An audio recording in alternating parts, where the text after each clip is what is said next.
Bonjour mes amis Facebook. Qu'il est difficile d'accepter.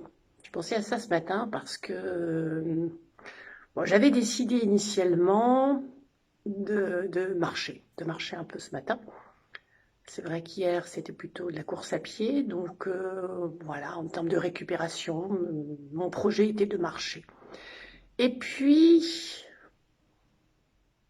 pas envie, aucune envie d'aller marcher ce matin. Pourtant il fait beau, enfin les conditions sont vraiment idéales. Mais non. Et, et là, et je pense que ça doit vous arriver également, je me sens envahie dans une forme de culpabilité.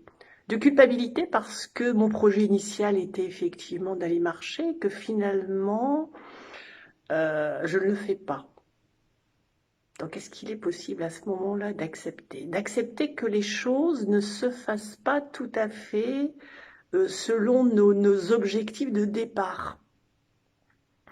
Alors, moi, je trouve que dans la vie, on a suffisamment de tensions, de pressions. Alors, bien sûr, il y a toutes ces tensions et ces pressions professionnelles.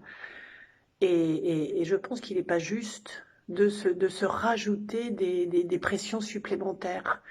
Donc, d'accepter effectivement qu'il puisse y avoir un décalage entre ce qu'on avait prévu et ce que finalement on décide de faire. Alors, je prends un autre exemple dont on va parler là tout récemment. Voilà, vous avez décidé par exemple de faire du dessin, vous inscrivez à un cours de dessin, et finalement vous apercevez que, bon, au fil des mois, voilà, vous n'avez plus envie. Bah oui, c'est possible aussi.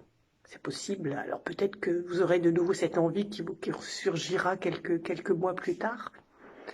Donc, acceptons et soyons, j'ai envie de dire, soyons doux avec nous-mêmes. Voilà, la douceur. Douceur avec soi, ne nous auto-flagellons pas.